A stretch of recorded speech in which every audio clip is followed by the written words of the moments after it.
a little bit of motivation, a whole lot of truth, no financial advice. Damn, what a long day for me.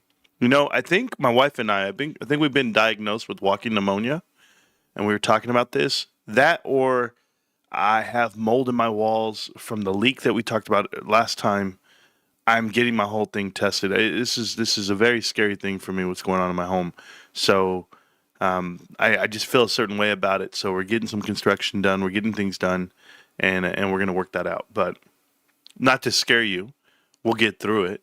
Have some updates for you. Have some talking moments. We're gonna talk stuff out. I'll give you my opinion on a lot of this. Do I think it's the beginning of the end? Always. I'm always. I'm on the other side of doom, the gloom and doom. I'm on the other side. But yeah, predicting markets is tough. Understanding business is not. And just know where we're headed. Okay, so we're going to look at a lot of companies tonight. We got to go into them in the detail. Whatever I skipped yesterday, we're going to do today. So you will get a recap of yesterday. Hopefully, we just ballpark over it, only because I was such in a hurry about my daughter's birthday, which ended up being a colossal success. So I thank you so much. Thought the same. What an intro. Endgame, you're welcome. Adam Spittler, is that your name? A CPA? Well, Adam, you're welcome, dude. I do my best, you know. I let the show speak for itself. I got all these big guys, you know. I got all these big film guys, and everybody has studios, and they're all professionally done with cameras and lighting and angles and everything. And I said, yeah. You know what I told the guy today? Because I was talking to the guy, and he says, what's going on, man? I said, you got $1 million studio, I go, but you got $0 content. That's what it is. You know, I know what it is. I know what it takes. And if you can do this sitting down in one take session, that means no edits, no clips, then I know you know what you're talking about. You won't skip a beat. And then someone says, well, nobody does that. And I beg to differ, because you go look at a Joe Rogan show, you go look at some other shows, people that are doing it live in the moment, and you go, wait a minute, they're doing it live? Yeah, because they got subject matter experts, people that are very enthusiastic about what they're talking about, and maybe they actually know what they're doing. So to be an expert in your field, that's what it takes. Reality King's got nothing on your studio, bro. Thank you. Thank you. Finally get to watch it live. Roaring Titties, is it any different? Is it any different? You know, you could watch it on the rerun, and that's fine. I'm going to give you guys this update because I just got the email back. If you are in our Discord, by the way, Discord, completely free, always will be in the description of the video. Join our Discord family, understand who we are, what we are. We are an absolute cult for GameStop. There is no ifs, ands, or buts about it. Hey, you over there with the CPA glasses on, pay attention to what GameStop is and what they will be and what they should be regarded as. Michael Burry last night, and I made the video, you guys know that last night, but Michael Burry did post a free article from his Substack about GameStop, meaning he wants the world to read it, the prequel, as he called it, the prequel to the squeeze. Yeah. Get ready. Get ready for what's about to happen, but we'll talk about that in a bit. Right now, I'm going to give you an update about Zax. Okay, now, this is something personal that happened to me today. Zax.com reached out. Now, some of you guys are going to be like, what are you talking about? Is this what it is? No, listen. It's not. It's half-hearted. It's not what you think. I actually put it in the Discord in our OG section. If you join our Discord, you won't find that channel. That's a very distinguished channel for GameStop investors that have proven that they are part of this community. If you are in the OG chat, you know who you are, you know where you came from, and you know just how bullish we are about GameStop. But anyway, here's what happened to me today. I got a phone call, Endgame, and I'm explaining this for the rest of the crew. Endgame, I know you and I already talked about it. Marantz, you going to open up the Discord? I have some questions about GameStop for you. Absolutely, Lemwalk. I will in a minute. You know what, Lemwalk? Why don't we just destroy the whole format of the show? I mean, you're the type of guy. You seem eager, you know. So, you know who you remind me of? Mike Baum in The Big Short, where he goes, excuse me. Would you say that subprime loans defaulting, it will be you limit the exposure at 5%? Limit your losses to 5%. He goes, yes. We had a little bit of struggle in our home loss department, but you know, we're doing well in our subprime department, and 5% sounds about right. So would you say it was probable? He says, well, you know, he goes, yeah, he goes, 0. There is 0% chance that you will limit your losses to 5%. Yep, 0% chance that GameStop is truly only worth $22 a share, which is laughable and explainable. All the above. So I'm going to do this for you. Click the link to join the show. Walk your happy ass right in here. The coded messages is a medal. Cool. Pin the message. There you go. I'll wait for you, bro. I'm not going anywhere. We got plenty of time to talk. You know, dying of mold here. Pneumonia, something. I don't know. I'm just sitting here taking it. Lemwalk, never heard of you a day in my life, but you call me by my name. You must know me. You didn't capitalize it, though, so I worry about you. You know, guys who don't capitalize when they type and structure it correctly, I know about these guys. They never took typing in growing up in high school. You see, I took typing. Old school typing, we had a typewriter. So we knew about the home row and how to type. These guys, who knows? Name is By Gravity. By Gravity in the chat right now. What's going on, By Gravity?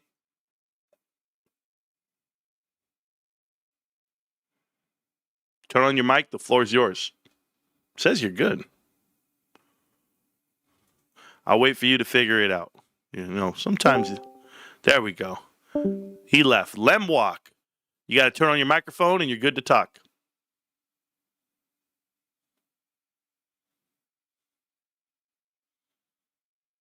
You've got to crawl before you walk. So go ahead and figure out how to turn on your microphone. You got to hit the microphone button because you're muted right now on your end. Once you figure that out, we're good to go. You know, it's amazing. These boomers can't figure out Discord. Like, it literally is, you click on it, you join, and then you turn on your microphone. I didn't say turn on your camera, just turn on your microphone. There you go, Lemwalk. Are you ready to talk now? You want to try it? You got to say something. Your microphone's on. I can see you. This guy. Are you Neil Armstrong? Oh, I can hear you now. Yeah, Lemwalk. Turn off the show. Only listen to me through Discord, not the show. You don't need to. You don't need to watch anymore. You'll watch the rerun when it's going. I can. Is it fixed now? Perfect. You're perfect. What's going on, man? What's on your heart? What's on your mind? Speak on it. Yeah, I just had some questions for you about GameStop. So, since Ryan Cohen's, come on the board, taken over the company, completely turned it around, Mm-hmm. we're a profitable company on an operating aspect. Net income is going up. We're closing stores, all of that. The company's ran like as efficient as I think is possible. Like, what do you think? Do you think the company is now at a spot to transition from like a defensive aspect to us now, instead of, keep cutting costs? When do you think we're moving into that growth stage? Whoa, that's a lot. That's a lot to put together. A couple of things. I think there's and I'll say names. Somebody like Jeremy who tries to forecast where GameStop's headed. I think he's extremely ambitious with his models. I don't think that it's pragmatic. Like, I don't think it's realistic, the change of direction that he has, because if you understand what it takes year to year, but those are models that people look at. Me personally, a couple of things I break down with what you said. You said where, so I'm assuming you're a GameStop investor. Yeah, like you, I live, eat, breathe, sleep GameStop. Cool. So why are you questioning, or why are you trying to figure out what's going on?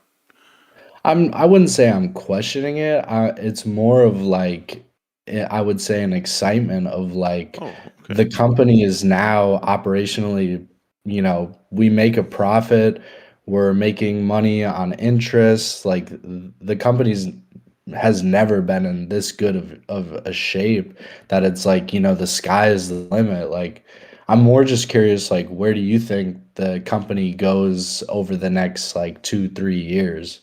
Yeah, that's good. That's good. I think that GameStop has the potential to have continued growth over the next X amount of years. This is their third year of being profitable. It's a third year transition of profit. And if I told you 3 years ago that we're here today at $290 million of profit versus the 6 million that we ended in 2023 and 24 that year, 2024, what would that tell you? Like would you everyone was willing to buy the stock then at 6 million, $6.7 million, 6 7. Now we're at 290 million after 3 months, and wouldn't that be an amazing run already Yeah, I mean for growth? it's incredible Yeah. what Ryan and the team has done, and really just a short couple of years. I just wonder about, like, we're gonna keep closing stores. We're gonna get rid of the unprofitable ones. Focus. Even I see it at the couple of local GameStops I go to.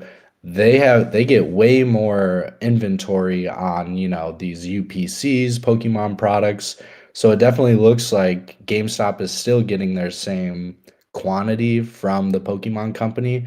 They've just now kind of like put it towards those profitable stores, allowing each store to do more sales on a per store basis. Well, that's why I have an extreme disconnect with individuals that try to forecast and not only individual Jeremy, I'll say his name. I don't speak in code around here, because they don't understand the simple metric of units versus dollars, right? So whenever somebody comes to you and gives you a total, and they say, well, this is what they sell on total dollars. It's not about dollars; it's about units. And if those units they don't take up as much space, i.e., cards, that helps out logistically. And you won't see the benefits of that immediately. You won't see it in the first year. You have to annualize on the number as you perfect the execution of said program. This is why margins are up. It's not because they're hiding some digital asset into their books. That's why I had to disprove Tony De Niro, and these guys just don't know retail, and that's fine. Some guys don't. Some guys, I don't know TA like some other people do, but I promise you that's never been the issue for GameStop in the way I view it. I have guys out here who invest for charts, guys who out here invest for Catalyst, and I'm telling you, I invest for the annualization of said what I told you programs. We have a program. We grade cards. Well, now that you've annualized on the program, what do? We increase shipping, we increase cost per grade. Now that you've already doctored it all in, you factored everything in, you budget for it. Now you get to find the margins in it. And we know this to be true because Australia's up. It's not like this is happening just stateside where this .com number is in the GameStop number and or the Power Packs number is hidden inside that number. No, it's just better execution and changing the way you do your business and or teaching your customers the way you do your business. So we're going to talk about growth in a minute. Right now, I'll talk to you about it the best way I can. When it Yeah, comes but to yeah, go ahead. sorry. No, one thing that I would say that I like about you and your channel over someone like Jeremy, Tony De Niro, I don't even watch that shit Yeah. show. But retail, with your experience at Costco, so you understand it on a better perspective than, Jeremy, whatever he is. I like his content, but in terms of like the turnaround and all of that with GameStop, I feel like you have a better understanding because this is your sector, so Yeah, it's not a matter of being better, right? Or it's just a matter of being accurate and correct. Like if you're going to make this assumption that somebody's going to do something, you can't go out there and say it's 1.3 billion when you're not understanding quarter three versus the number you said. If they did lose 1,000 stores last year versus this year, how the hell would revenue go up $500 million year over year? That's not even possible. And certainly not with the amount of money that's not being spent on inventory. That's why we have to look at inventory churn as well. And these are all ratios that we actually factor in. But if you're a novice investor and or you don't know retail logistically, it's going to show. It's going to show in your guess, and then it's also going to show in your timeline, which you tell yourself. Like, I'm going to give you this example. In 2024, GameStop, I believe it was 2024. I want to make sure I get this right. It was 2024. They closed X amount of stores in the U.S., but then they also opened up 45 stores, brand new ones. People lose sight of that, and I never will, and I'll tell you why. Because I know the way it works, real estate wise.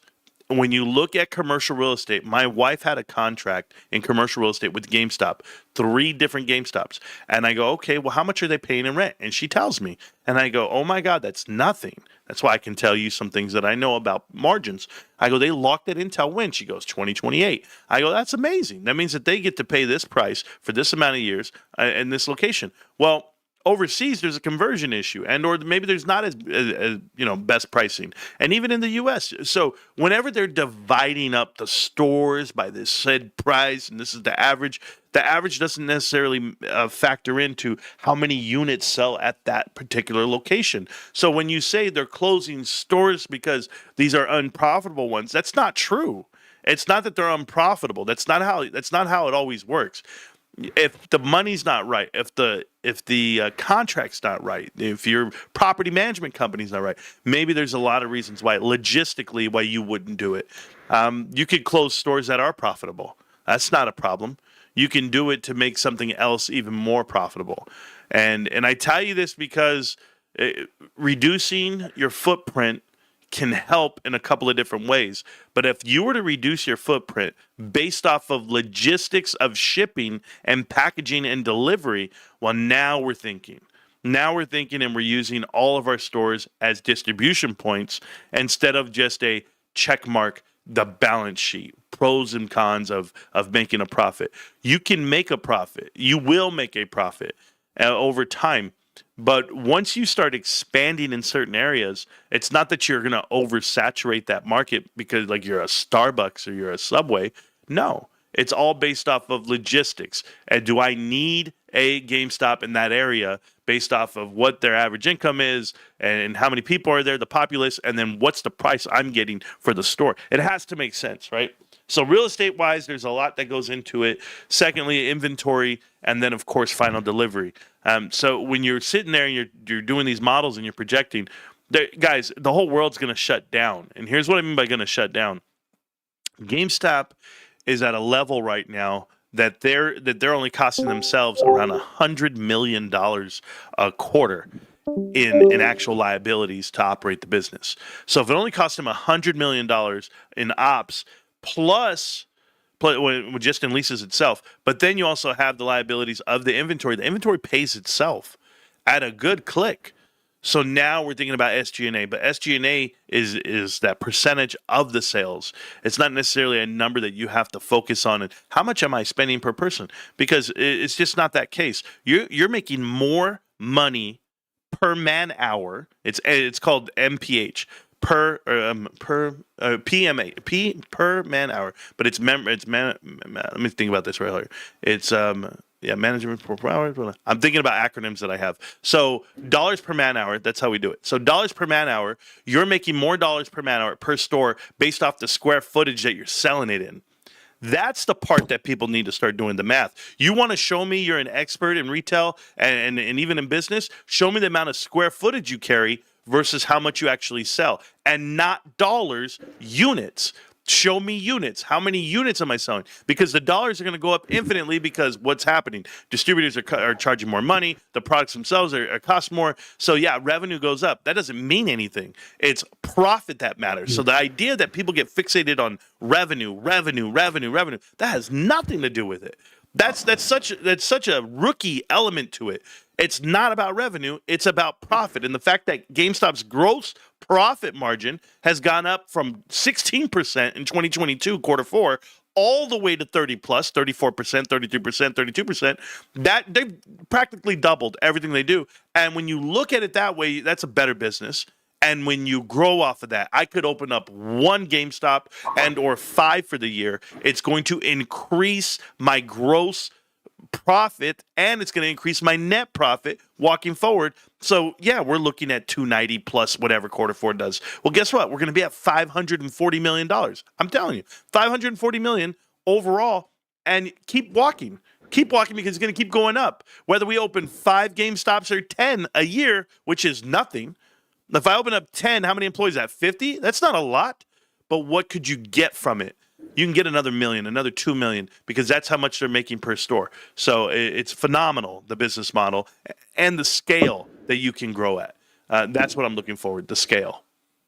Yeah, I think Larry Chang put it beautifully. He posted on X. He said, "Bottom line is more important than the top line."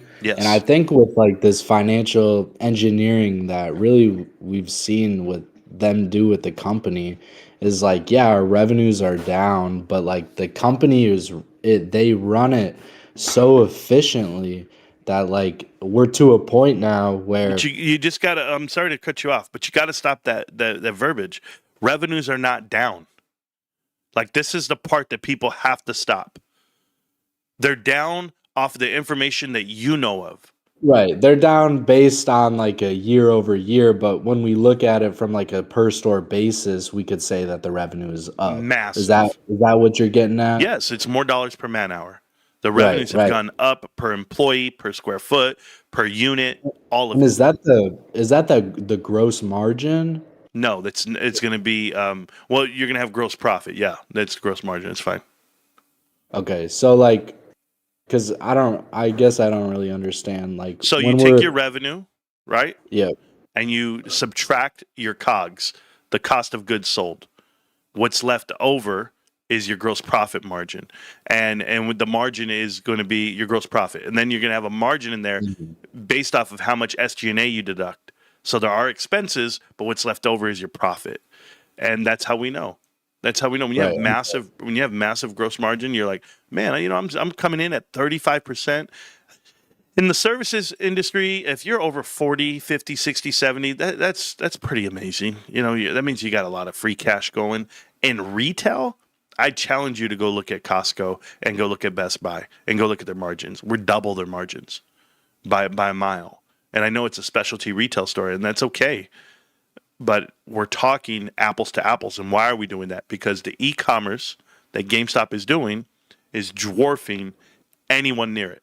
They got 36,000 cards right now on PSA. When have they ever had 36,000 cards on PSA on graded collectibles? When? right. Never. And it's not like these cards that they have on the website either are like $25 cards. I think majority of their cards are between $100 and Let's just $300. say that they're a used video game or a console for the price of the cards. You are selling used video games and consoles. And when was the last time you saw GameStop have 10x on inventory for those graded cards? It took a year to get there. After 1 year, they said, you know what? Let's go flood it. Let's go pick it up. You know why? Because those cards appreciate in value. So the prices are going to go up. Let them sit there for a year, 2 years, 3 years. That inventory doesn't come off. It's not a depreciating asset. It appreciates. That's the difference between collectibles and not. Yeah, I mean, we see it even with like the Charizard UPC. Everyone's freaking out. They're selling them at market price, but you go and look at the UPCs that came out from the Sword and Shield era of Pokemon. They're going for 300, 400, No, $500. I think it's elementary what people look at. It's superficial. It's a micro versus a macro. It's just people that don't know retail. That when they look at GameStop and what they're selling the UPCs and the SBCs for. You guys are all not understanding the bigger Yeah, picture. but to your point, like they sit on them for a year. It's not like it's a Yep. depreciating They asset. don't It, lose a it single thing. Yeah, it gains value, and then that on doesn't that increase the balance sheet because then that's increasing their inventory because now the It inventory is increases worth inventory on dollars, and it could be stagnant at to a point, but it wouldn't matter as it comes off. I'm going to say it a different way. What it does is it gives GameStop the opportunity to cut pricing. You see, you increase Mhm. pricing because you're in a shortened holiday season and the flex is on people, right? There's 6 reasons to do everything in life. And one of these reasons is, you know what? There's a fear of missing out. You go, you know what? There's these cards here now. I have to have them. I'm willing to pay full price. So for the people that are willing to pay full price for the gift and everything, awesome. They're going to grab them. Now, what about the people who are waiting for a sale? They're going to come for the sale. The sale's going to get you down to $119. Sale's going to get you down to $149. And that's still at full price on retail. So you don't know what GameStop paid for them, but they know how to hold that margin. And whether they're selling them all or not, whatever the carryover is, they don't lose. Once cards go out of print, that's where people start grabbing them and stacking them and storing them for a rainy day. And for people to think, oh, it's just a bubble, a Pokemon bubble, it'll reset, people won't buy anymore, the scalpers get scalped. No, GameStop took scalpers off the table. That's what they did. By increasing their prices, now you're locked in. You scalpers, you want to make $40 or you want to make 120 like you were? Good luck. You got to find the inventory somewhere. GameStop cornered the market. It's really smart retail. It's really amazing what they did with the whole card market. But it's not just a card. It's putting everyone in check. It's not just a card market. It's also grading. Think about it. They put local card shops out of business right now. Local card shops were doing the increase. They were in there going, you know what, you want to get your cards graded? Pay us $30 and we'll send them out in bulk. Okay, well, GameStop came in and said, we'll do it for $15. Half off. 10 free memberships. Thank you, Michael Venuti. So when they do it that way, they get you in. Now look how easy it is. Look at the ease of it all. Okay, cool. Now you're getting, you know what GameStop does? GameStop says, you know what? If you're a pro member, you get free shipping. Okay, boom. Now you're a pro member. Now you're obligated. Now, yeah, I got to go to GameStop. I got a pro membership. Okay, cool. You get them out there. What does GameStop do? Raise it $5. Here you go. Slowly but surely, they're coming in on you. And when they get there to you, all the way to the top, those incentives that you dialed in on are now flush with the local card shop. Now, where would you go? You're only going to go to GameStop because you know what? At least we're getting some percentage back and or some discount on shipping. They got the same price as the card shops. Card shops can't make a living because card shops give you no incentives to do otherwise. This is retail, guys. This is how it's done. This is you want to play hardball? We can do it right here. The luxuries GameStop has is that it's a small unit. It's a small unit of sale and a small unit of leadership. They don't have to train everyone. They just have to train the shopper. Not the employees, but the shopper. They got to train you. Hey, guess what? We only sell them on Friday and Saturdays. So guess what we get to do with our inventory? We get to control the logistics of it and how it's delivered. We don't have to pay ridiculous amounts of freight, getting it from three times a week, 4 times a week, not knowing what will sell, what doesn't sell. No. We create the event. You create the excitement. I told you, the only thing they're missing is a nonprofit. I promise you. And it's coming. It's coming. You'll see GameStop pair up with the nonprofit. And I know they did that inherently when they said Trade Anything Day and everyone went out there and found their own. But once you have a national one, once you see a crippled kid in a chair and he's next to you, you go, you know what? That's where my money's going. I'm dedicated to that. I'm going to stand by that. They did that with Staplegate and everybody. The hospital. All those are great PR moves. Those are great PR moves, and they cost nothing. They literally cost nothing. Will they get a tax break on that? Yeah, but you need? That's not. I mean, $50,000 is not going to make or break you. You need millions and billions when it comes down to it. If you've ever donated, what does your tax lady say? Make sure you donate over $500 at a time, and make sure there's enough out there. Make sure you have $5,000 worth of write-offs, and they tell you it's massive numbers because it's not going to matter if it's small. And GameStop, well, they're just taking it. And you know what I love about this, and I will tell you this, and from a business standpoint that I certainly adore, is they take things so small, and they work them, and they figure out if it works, and they have a test audience. That everything's a beta. Everything's a beta mode, not beta as in you're a beta male. I've never seen this before in business, because by the time I got to Costco, they were already a monster. And they had their Costco, cult. Everybody knows what this is. You have a cult for your following, whether it be Tesla, whether it be Amazon and or Costco. These cults that form, they're based out of this allegiance. And the way it works is you can test it. You can test what happens. And people don't know this. Like, I'm going to tell you guys something. When you have a test audience, like, hey, I'm going to test this with my GameStop followers and supporters. That's it. That's all they have to do is throw something out there, and we, the people, push it out for free, and you never had to do anything. And there's plenty of us like us, but GameStop makes mistakes. The number one mistake they made was this guy, this kid Goblin, this weed smoker. They go, oh, he has a lot of followers. He's this, he's that. You know what? Let him promote our power packs, and we're even going to feature him in an ad, and or we're going to post his channel so that people will watch what he's doing opening power packs. That's an absolute mistake. They don't know it at the time because you got Toast running your whole show, but you're not going to win them all. Absolute mistake. The good one, what the goth girl that everyone's following? Sure, whatever. I don't care. But I want to teach you guys something. You guys want to know about Costco and why it's so magnificent and why they make money and why they got it all right? I'm gonna tell you why. Because they have an MVM. Okay? An MVM is the reason why Costco is successful. It's called a multi-vendor mailer. They send out a coupon book for a 3-week window of when you're going to get discounts on said items. And then they get to increase the inventory on those items and the placement of those items. That is how they implement the 6 rights of merchandise. What they do in addition to that, they dress it up merchandise-wise so that you have to walk past the impulses to get those same said products. There is a rhyme and a reason to it all. It's not a treasure hunt mentality. Forget that information that people tell you. That's not what it takes. People pay for that placement, and they pay for it weekly, monthly, yearly. And so that's how it works. If I sent out this mailer, holiday gift guide that GameStop sent out. Yeah, that's the start of it, right? The Black Friday one. Maybe it was the Black Friday. I got it right here. The holiday gift guide. Yeah. In the mail showed all like the Switch 2 accessories. So just think about it. They're just re-triggering your brain for advertising because the gaming companies and the console companies and everyone else, they're not going to pay for the advertising. They already paid for it. It's like movies. It was the craziest shit I've ever seen in my life. AMC was paying for movie for advertisement for their movie theaters. You're like, what? Why are movie theaters advertising when those companies that made the movies should be advertising? Not the theater. We just show the product. That's how I knew AMC was a setup, because when I turned on investment channels, there was an AMC commercial. Well, what were they doing there? They just wanted you to buy some stock. They didn't play those commercials during football games and basketball games and on regular cable TV. No, it's manipulation of you. But think about what GameStop's doing. GameStop goes out, prints it out, gets it going. They put it out on Twitter, whatever, let people retweet, do what they do. Huge following.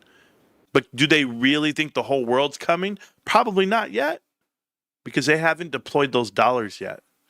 Let me tell you guys, having an RR, a response rate for marketing you do, you need a factor. It's called a factor. You need that factor. You need the factor for when, and I learned this from a lot of different people, but I actually learned it from Will Smith. Will Smith in The Pursuit of Happiness. He says, I knew that if I didn't take a lunch break and I hung up the phone with my pencil and I didn't get up for water, I knew that I could make this many phone calls and that would result in this many leads and this many sales. So if it's going to be 100 calls and 2 leads and 1 sale, then I need to make 500 calls that day and I'm going to get 5 sales. That's what GameStop's doing. GameStop is using the metrics in the field. This is marketing, but without deploying dollars, because once you deploy dollars on Google ads, and it's going to change up your algorithm and it's going to change up your response rate, and you might have to change up how much product you carry. But if you're not ready on the linear chart of running a business, if you're not ready with your final delivery, if you're not ready with your employees and your locations, if you're not ready with your logistics and your partnerships and your buyers, and if you're definitely not ready with the marketing and sales, then it doesn't matter. You have to go in that order, and if you go out of that order, you're not going to be successful. You're going to have wasted dollars. It's going to be spaghetti advertising. You're going to be throwing dollars up against a wall. Nothing's going to stick, and you're going to be like, well, I wonder what it really costs to do. That's not how professionals work. So I hope you guys can help GameStop like I want to help GameStop every chance I get. That's what I was starting the conversation with. But Lem, anything else, Lem, you want to go over? I love talking to you, brother. You seem positive for the movement, and I like that. Yeah, I guess so. Like, I love the forward thinking, and that's one thing I love about your channel is like I feel like we both see this. We're I feel like we're at the end of this turnaround. Like now we're operationally profitable, we're making money, gross margins are up. So like, what do you want to see next for GameStop? Like, how do we now that we're running this profitable, efficient business, like how do we scale that next leg up? Like, what would you like that to look like? Well, I'd like to wake up tomorrow. That's what I would like. Just one day at a time. I think so many people are encapsulated with the stock price and who's getting attraction on it. And I'll tell you guys, when you guys can take focus away from yourself and take focus away from on how you feel about things and focus on other people, uplift other people, help out other YouTubers, help out your communities, help out your family. If you can do all those things, then the universe will send it back to you. So as long as I'm not focused on it too much, where I have to drill it down to myself every day, I know that if I do the right thing, I promote it the right way, I talk about it the right way, then people will understand the value one day. And if they don't, well, that's going to be their loss. They're going to be like Michael Burry writing letters 7 years later saying, I missed out on the greatest short squeeze of all time. That's a short squeeze you missed out on. How about this story, this case study right in front of you? People are missing it because they want to deny it. But I knew this before. This happened with Apple in the 90s. This happened with every great company you see today. It took 20 years. It took 25 years. Not that you didn't find value or profit. Some of you guys are like, wait a minute, I can't go another 5 years, 10 years. You might not have to. You might find some value for you to exit. But I know where it's headed. And how's it going to get there? One day at a time. That's it. Keep doing what you're doing. All the little things that GameStop has done over the last 4 years, 3 years, 2 years since Ryan's been here, all those little things that they did to get to today, to get to the $421 million of trailing 12 profit, to get to $400 million from losing $518 million just 3 years ago, all the little things they've done, they've already completed. They're done. Now it's let's do the next thing, the next thing, the next thing. And as we do these incremental things, these small changes, that's going to be the difference. And that difference can take you all the way to the top because what does $1 billion get you? What does 1.2 billion? What is 1.4 billion? 1.5 billion? And it's going to be like that. And you're going to want to hold it. You're going to want to be there. Next 5 years, 10 years, you're going to be looking, you're going to be like, man, this really happened. Well, we're living it. Yeah, it's incredible. Like the stock price, I don't care if it takes 10 years, 15 years. I mean, just looking at what Ryan and the team have done, like I know it to my core and to my soul that eventually it'll work itself out. So for me, I'm just gonna keep buying shares Yep. and eventually it's gonna be valued how it should be valued. And however long that takes, I don't care because I know, like, I see the numbers, I see what the company's doing. Like, it's a no-brainer. And I don't understand why more people don't see it and why people write it off. Well, we'll talk about that right now. Um, one, so the ones that come in skeptical, they're either paid to do that and or that's the way they were brought up to have that negative view to everything. But that's why they're single. That's why they don't have success in life, and they come in here because they have nothing better to do. And I say that as it's successful to have a partner. It can be. It can be. Some of you guys be very successful by yourselves, and I'm not trying to judge you in that light. I'm just saying a couple of things are the common denominator between the meltdowners versus the people that believe in GameStop. First, you have to be willing to say amen. That's the first thing. We're all here by the grace of God, and we wouldn't be able to understand this investment unless we were willing to give in. Give in to the idea that, hey, this world is not what it's meant to be. It's not everything they've told me it was. That's why I believe in this investment. I saw Ryan Cohen come in with $100 million in a dream, and he go in here and he push everyone out, and he gets paid nothing, and he tells you. And the moments that he had a free mic, a hot mic, he was able to come in there and say, you know what? It's private equity, and it's consultants and it's everyone at the table just trying to get their 2 and 20. And I think it was eye-opening for him because he sits on multiple boards, or he has. And as you sit on a lot of boards, the thing about Wall Street and yourself, just so that we're clear, guys, you don't know the value of retention until you don't have it. Retention is so valuable. So when I'm sitting there, and I'll tell you why in a minute, but while I'm sitting there and I'm watching companies switch out executives and roles and everything they do, I'm like, whoa, okay, that just happens. And the reason why these things happen and why retention is so valuable is because that builds a relationship of trust and direction. And there's these things that you will never see. There are things unseen in boardrooms, and I'm in them every day. Guys, I hold meetings. Half my day is meetings. And there are things that are decided within those meetings that the employees and the public will never know. They'll never know what we didn't do, what we decided not to do to remain successful and profitable and a better business. So the only way that happens is that you're in those rooms. So when you're in those rooms with people and people start talking and it's a new person, you have to remind them, hey, by the way, we did do that or we tried that. But imagine if the room was all new people and they just come in and they go, oh, we're going to try this. And it doesn't work, right? So I think Ryan, he touched on this on one of his interviews where he said, hey, I went in there thinking this was Chewy. That's e-commerce. That's pet food. That's a whole lot different. I only know it that way because there's so many. This is why I love it. Anybody who's ever worked for Costco can tell you this. Being in operations, senior operations, right? You're a senior at any level. If you are a senior, you're a manager of managers. You're managing 17 departments, 19 departments. Guess what you have to learn? You have to learn the nuance of everything, of majors, of sales, of bakery, of meat, of deli, of pharmacy, of foods, of frozens, of produce. You have to learn the tire center, eyewear, everything. You have to learn everything in addition to logistics and forklifts and even shopping carts. There's just so much to it.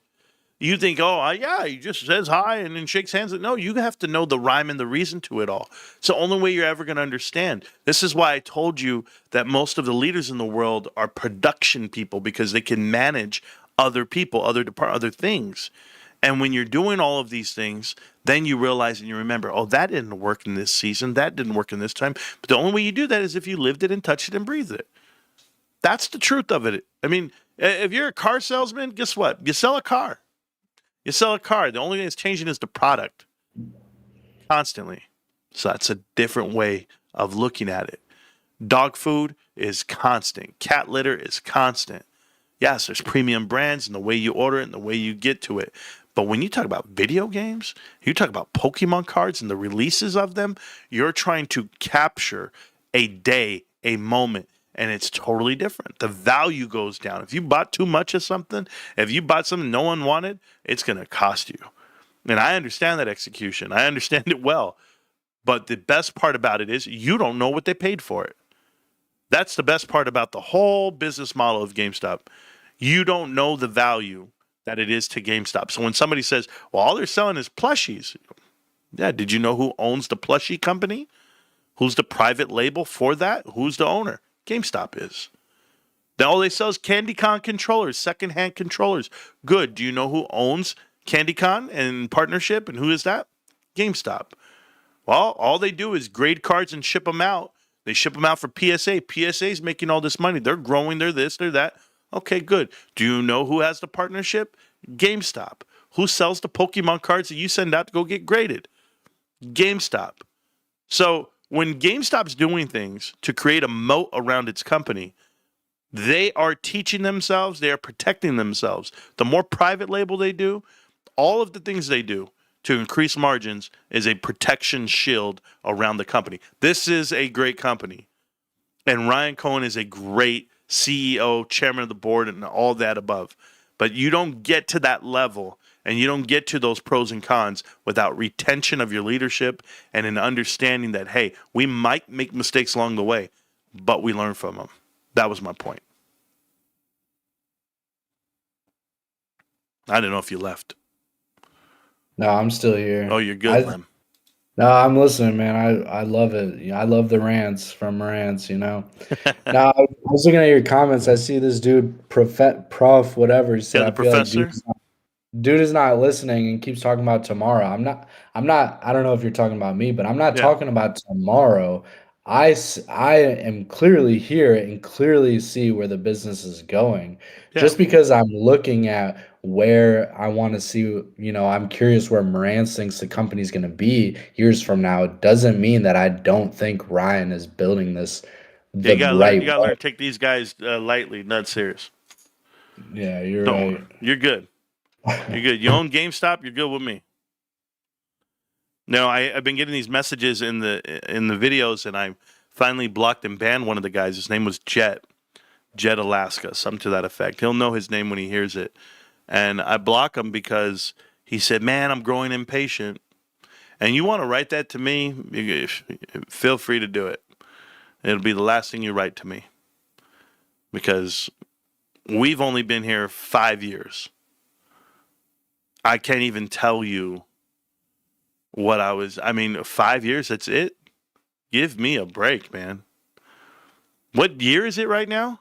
2025 to 6? So it was COVID 5 years ago. That's it. Since COVID.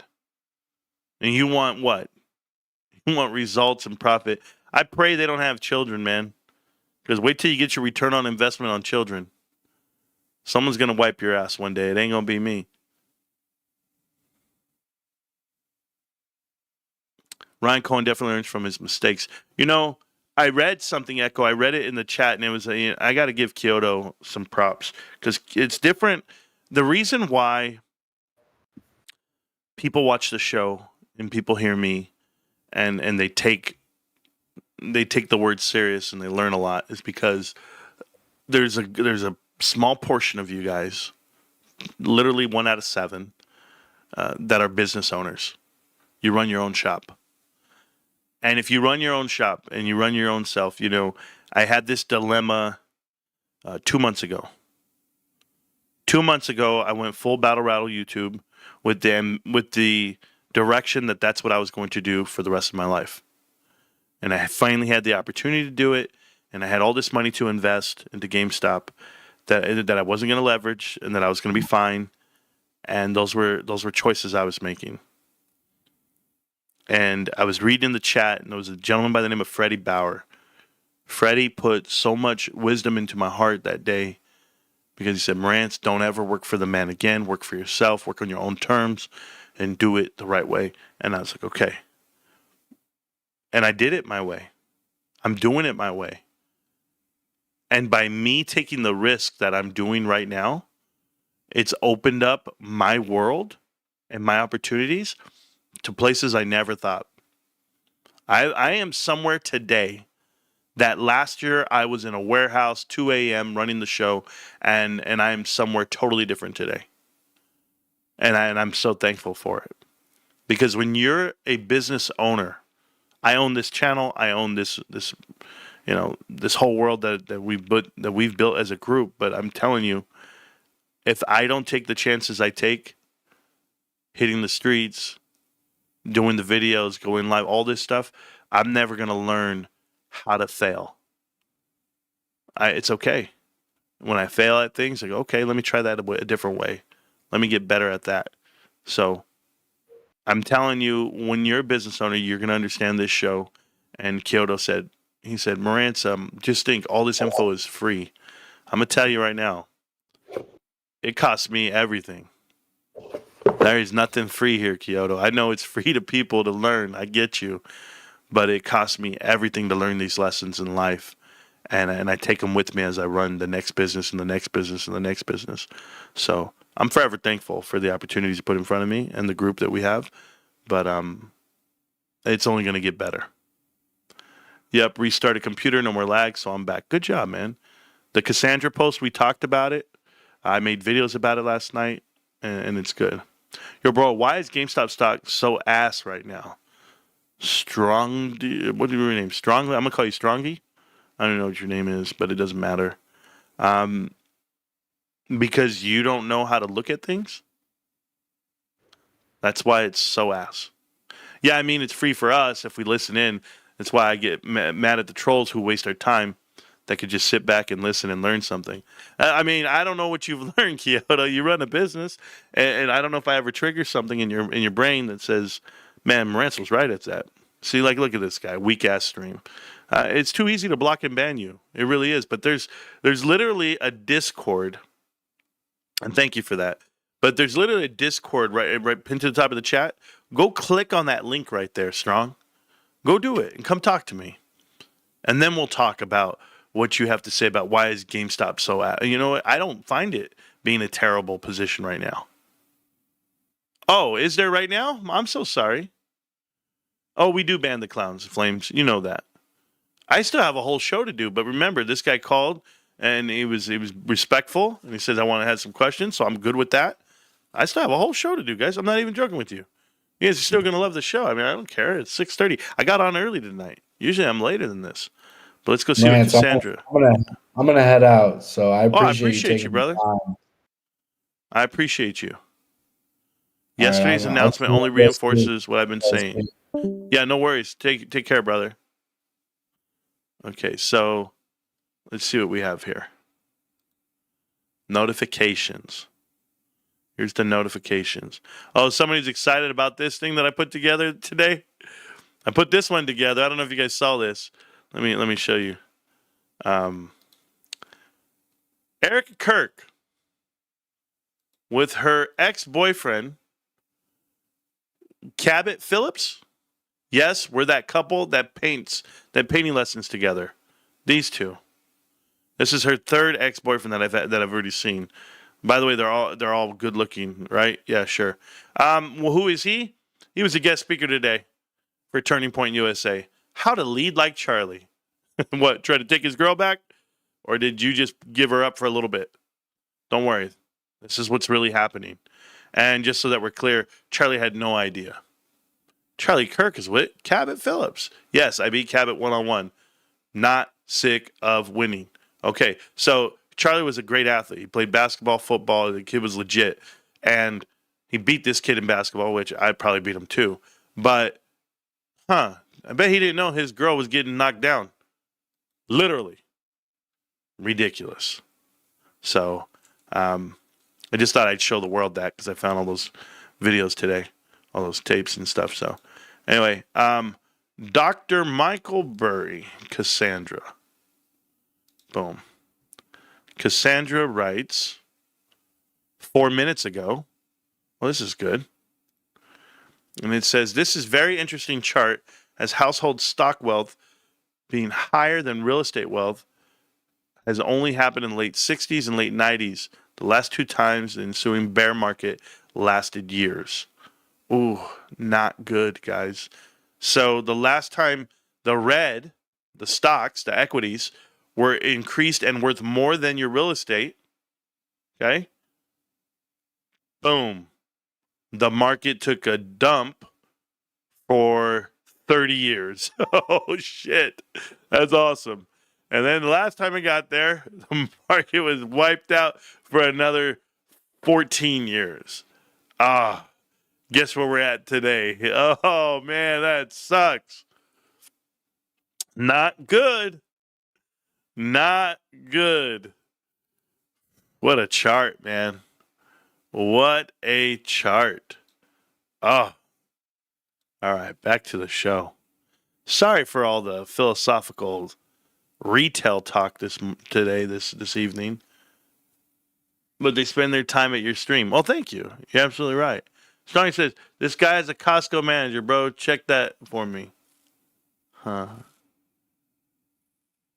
What do you mean? Because, I don't think you could ever make it. Like, I don't even know if people really know. Like, in Los Angeles, do you know how hard it is to be? There's only one trainer for membership and marketing in all of Los Angeles. Thousands of employees. How do you get that job? You better know what you're talking about. $10 memberships for the show from Endgame. Thank you, Endgame. This guy is he's gonna be without friends right now. So I'll see you around, Strong. You don't have a place to live anymore. It's all over. Oh no. We're gonna start the show though, okay? Here we go. We're gonna start the show just for you. So back to the show, back to the channel. Let's go get it. First thing we're gonna do, let's go to the websites. Let's do all that. We'll do TA at the end. So graded cards. Just so we're clear, GameStop has never had more than the amount of graded cards they have right now. Now, I did buy my daughter a Kobe Bryant rookie card for her birthday. I gave it to her right there. That's real original, huh? 36,000 cards right now. I bought her a Kobe Bryant. She goes, thank you. She's a very good daughter to say thank you. Don't worry. I hook her up with a lot of stuff. She's got a Shohei Ohtani die cut 1 of 99 cards. She's amazing, bro. And it's graded from GameStop. She got a Max Muncy patch card. She likes the Dodgers. In the chat, is it strong? Is this strong? I want to know if it's strong. If it's not strong, I don't care. Let me see. Oh, because I can. What's up, Vic? What's going on? Not too much. I'm just hyped for all the changes and all the news of GameStop with, and to me, if you just like Michael Burry said, Ryan Cohen is gonna be like this generation's Warren Buffett. Because I had to explain this to someone else, like we got the report later. Thank you so much, Tro, for dropping a link for us. I had to read it 10 o'clock at night. Yeah, but last night. Yeah, I give you props, man. You stayed up really late to do that last minute summary, man. Hey, congrats, Marantz, put in the effort. Hashtag team no sleep. Yeah. But I had to tell one of my buddies, hey, you remember, as a soccer analogy, remember with Pele and then Messi? At one time, Messi was missing a world champion. I think that's what it was. And for the longest time, he finally got one. I want to say it was him. So at one point, we had two great people alive at the same time. And then Pele died a couple months later. Well, right now we have Warren's going to die there right now? What the hell? I'm just saying, you were in a very interesting time where these two investors are alive right now, And I told him, well, after a while, it's the next generation because he's, they said it at the time. Ryan Cohen was 35. So I also tell people, if you go to a church, you got a pastor, having one who's young and also has a strong leadership, you kind of benefit for having a long lifespan. As Michael Burry said, you could be investing like what Warren did for another 50 years. So he pretty much saying that, GameStop, share away. If you team up with Ryan Cohen and he approves you, you have success. Like what's going on with Beckett and PSA. I'm hyped for that because I've been in the collectors area, but it's more than that. It's I had a brush up with my BlackRock, their alternative assets because they're getting into high collectibles, but it's more like game worn stuff, but also because there's very few cards that are worth in the millions. I think it's double signature Kobe and Michael Jordan, stuff like that. And I had to brush up on that. Had to find out what their fund for that, and then so what I noticed is that I have noticed that some people are breaking their cards from their slabs in the sports world because I don't really collect sports cards, but they're breaking them and re-cementing them. Yeah, I saw it. Oh, you saw that? Yep. Yeah, so it's I feel like some people are getting ahead, but it's more because the biggest part where I was involved at those time, I think it was around 2014 to maybe 17, is when her first appearance of Spider-Man came out. It was on the local news in North Carolina, and it was worth $1 million. And I remember some conventions people were talking about it, and then it came on the newspaper, and then some people knew that I was doing conventions, volunteering, and I was like, oh yeah, I heard about that. So what I've been noticing is that these other funds are getting into the game. Maybe some have alternative motives and others. It's just like art. I think we talked about it before. But now I'm seeing like I feel like anything in the mid grade is gonna like you know in the thousands are gonna go higher. And now that PSA bought out Beckett, especially in their comics, the other wing. Um, I try to explain to other people as soon as I got the news is like the streamline, and let alone like all the data, all the signatures, all the forensics. PSA is gonna get that now that we have this hive mind of eBay, PSA, GameStop power packs. It's just gonna be a powerhouse. Yeah, And the so I only want thing, you to think about it differently. Mhm. Okay, and this is how we'll talk about this for everyone out there. I'm going to compare it to insurance. Okay, so there's an insurance company, and they start raising premiums, and they keep the core amount of their guests, of the clients, but they lose some. Do you know that they just own another company, another insurance company, and picks up the ones that fell off? So they raised the prices so much just to see who would go along with it. But then additionally, they own the other company somewhere down the road, down that scale of being a parent company. So the same thing's going to happen in grading cards. PSA is going to be the one you go to, you want, especially if you have a high-end card. And if you want to get something graded and you just want to do repacks on a different website or repacks at a show or however you want to do it, you're not going to want to pay PSA $25. You're going to go to Beckett and do it for $15. But you now corner the market two different ways. You own both avenues, and you just increase the price for the one you want people to pay the prestigious amount for. So it's a wonderful way to do business. Insurance companies been doing it for years. I'm gonna pick your brain on this, Yeah. Since you're really good at thinking outside the box, and I have these questions people don't really think about. Yeah. Is that in that level that I see is that PSA and Beckett, mostly Beckett at the time, mostly because they're sports people. It's like instant liquidity. They create instant liquidity because now that it has a certain grade and a certain rarity, and usually it's done by the timing, like the era, the lore, like what's the history of it, and also the rarity. So in a way, you're creating collateral, and now you can borrow against it. And I want to. I don't think you understand what I'm saying. Maybe I'm trying to explain it. But what do you think about that now? Now that like you said, it's like you're cornering the market, and some But people are just gonna. this is what Upper Deck did.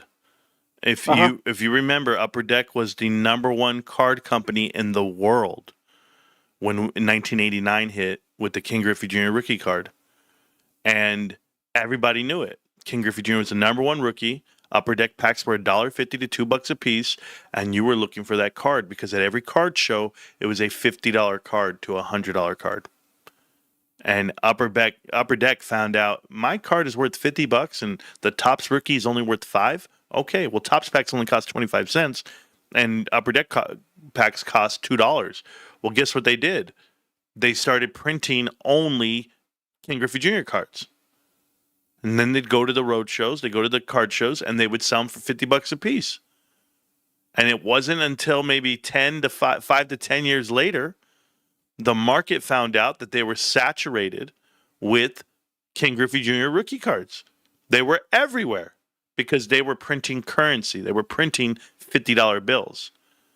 You see, what can happen when you lose the integrity and there's no checks and balances, PSA could go out here and just start grading everything at 10. And you're like, well, look at what they're getting. Now look at what they do. They buy them back. They sell them off at auction. They have to fill up the machines with 10s, right? They have to fill up this power packs with 10s and 9s. No. You have to have some type of integrity and a system to check. So the fact that they label them now, they give them a nomenclature, and they tell you the rarity, and everyone gets to see it. It's transparent. this holds everyone to the same account. It shows you that that it's peer to peer. Yeah, I see. Because I also talked about population data. Yeah, It's that's like, what hey, we're talking about. Yeah. yeah, because now PSA is going to get all that information from Beckett, all that insider information. Well, it's not insider. It's Well, just you get to streamline it. Yes. That's it. But it's not insider information. If you go and do the homework yourself, you'll find it out. There's a website that it gives you all the numbers for graded cards. There's just a lot out there. So people just need more information, more data. But GameStop's winning. It doesn't matter. GameStop's winning. They're selling the product and then they're selling the service. It's unbelievable what they're doing. It's like if plumbers were selling plungers. I agree with you. The whole, when GameStop, provided a service, it solves a problem, and now I'm hyped.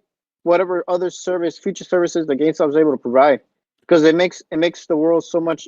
It makes all the collectors' world so much easier. You solve a problem. Yes. That's it. You solve a problem, you become a billionaire. As a collector, and I like to grade certain things. Hey, it made my life easier than going to some random person and try to build up a relationship, because now the cashier at my GameStop, I have a relationship with him, and he knows me, and I was like, hey man, I got something to drop off, and and man, he knows Jay, me who doesn't know you? We're good. I'm messing with you. All right, well, I got to get to the next person. I think did we have one more? Did they leave? Oh no, you're still here. All right, so thank you again, because I can appreciate you. All right, man. Peace out. Hey, great work, man. Thank you. Appreciate it. In the chat right now, I don't know your name, but feel free. Yeah, what's going on? Yo, Marantz, bro. What's up? What's up with it, man, bro? Hey, 10 bands in one day, bro. That's me. 10 bands in one day. I don't know what that means. Bro, you don't recognize his voice, bro? No, who's this?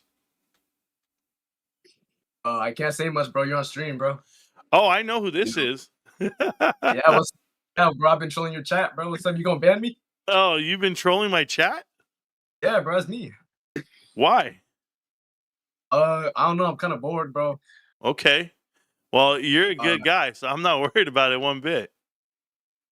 Yeah, bro. Hey, but bro. Since we're on here right now, bro, give me some life lessons, bro.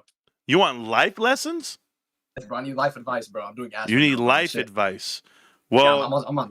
You know what's the most amazing thing about advice and life advice, whatever you're asking for, is if I were to ask you what's the number one regret you have in life, what could you possibly say? You haven't lived enough. I'm broke as fuck, bro. No, that's all mental. You need to find out how to value delayed gratification versus glamour. Is that fair? Nah, I don't think so, bro. Okay, you'll be all right. So, did your girlfriend break up with you? Is that why you're here? Not yet, bro. I mean, I'm gonna clown you if you want to do this. We can, I'm a professional. No, bro. I mean, I'm talking to the big A, if you know who that is, bro. But no, I know you are. But here's the thing. What happens when you get older in life is you start doing things in couples. Okay, it takes two people to do one job, like fold towels. That's a two-man job when you get older. So if you can still do it by yourself, be proud. You're winning. I can fold a towel with one hand, bro. That's what I'm saying. See how young you are? It's us that get older. We can't do it. Have you ever pulled your oblique muscles wiping your ass? No, bro. Okay. Then you're not ready for these life conversations to reflect and get knowledge from it. My point is you haven't even wiped your ass yet. Hold on. I got another question, bro. Yes. Are you able to fold towels with just yourself? Me, no. I need a partner. Now somebody just requested a song and it's on cue, so I got to do it.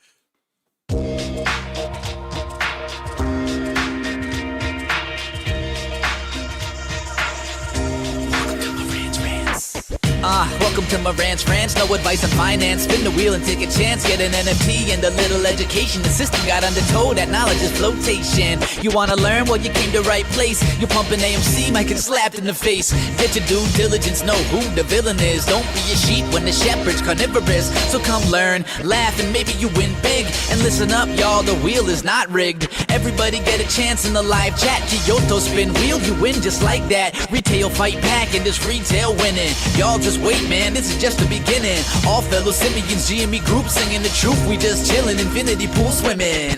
So welcome to Marantz Rantz. A lot of knowledge but no advice on finance. Don't even need pants, you can tune in naked like Henny the Mayo Man. Internet's most hated. Don't wanna lose your money, then it's time for you to listen. If you're ignorant, invest in AMC, a superstition. The stream about ready, they told us to don't dance. I do what I want. Welcome to Marantz Rantz. Welcome to Marantz Rantz. Welcome to Marantz Rantz. Welcome to Marantz Rantz. Welcome to Marantz Rantz. Welcome to Marantz Rantz. Welcome to Marantz Rantz. Welcome to Marantz Rantz. Welcome to Marantz Rantz. Oh, yes. I have it on cue. I have it ready to go every day. What are you talking about? I haven't heard Marantz Rantz song in a while. Are you joking? Welcome back. Welcome back to Marantz Rantz. Plenty of good information, a little bit of motivation, whole lot of truth, no financial advice. Never mind the peeps in the chat. Are we done?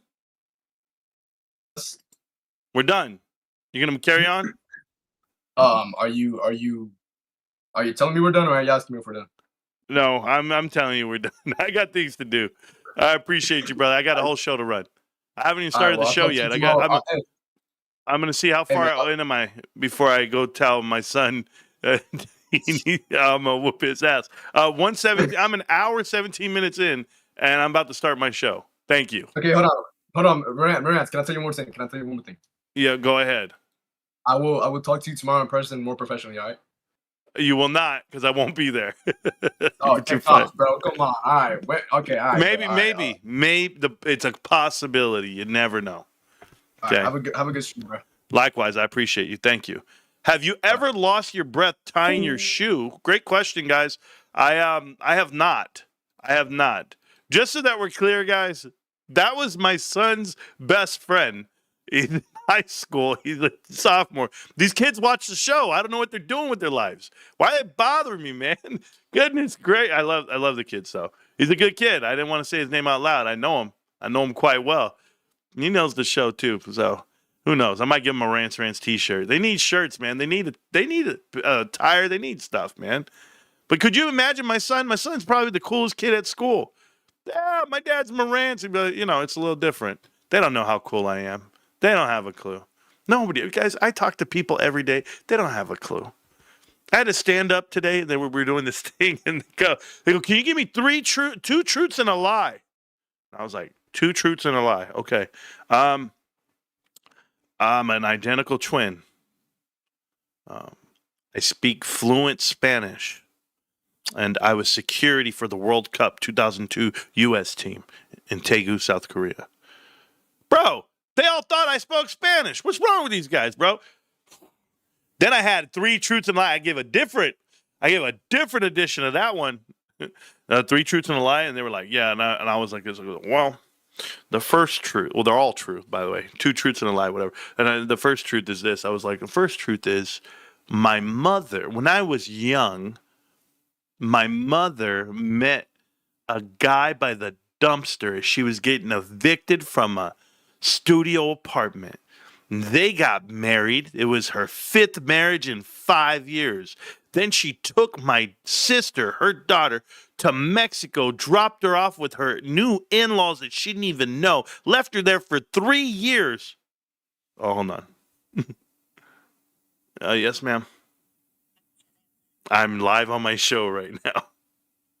I love you. Bye. Bye. I thought she was listening. Okay, anyway, but left her there for 3 years. DA had to come get us, have us take him all the way past the border to go find her and get her back home to us. 3 years later, she only spoke Spanish. She spoke no English. That's the first truth. Anybody believe it yet? The second truth.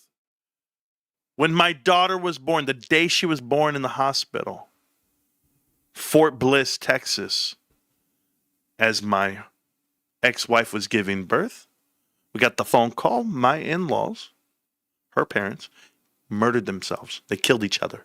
Murder-suicide. Yeah. The father-in-law, what did he do? He found out that the wife was having an affair with the doctor. The doctor was a female. Oh, she's gay and having an affair? Boom.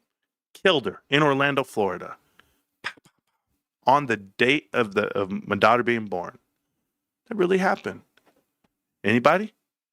Another truth. Or is it? Which one's a lie? Oh, third one. Me and my bro. We're international military romance scams. They use pictures of me and bro, and that's why we didn't have social media for like 10 years growing up. That's why you don't see us on Facebook and MySpace and nothing. And Rico worked at the NSA, and they hacked his stuff, and then he hacked some other guys. He's a certified ethical hacker. Hey, you guys believe these stories yet? Which one's the true story here? Which one's the lie? Anybody? We know that's the truth. Yes, the Rico scam is the truth. We know that the mother and my sister, that's the truth. You know which one was a lie? You know that Texas story about the daughter, about having the daughter on the day and the in-laws killing each other? That wasn't my story. That's Rico's. That really happened. Rico's in-laws did a murder-suicide on the day his daughter was born. Crazy. Crazy. If we wrote books about our lives, I don't know who would read them, but I'm just telling you, I've done some crazy things. It's been crazy out here. Anyway, we got to start the show. Rico attracts madness. Yeah, because Rico took all the blood money, went to Atlantic City, dated a stripper, and spent all the money playing poker. Oh, God, it's crazy. Oh, yeah. I can't. I don't even know if that might be true, might not be true. I don't know. Two truths and a lie. Anyway, phenomenal. Back to the show. Sorry, guys.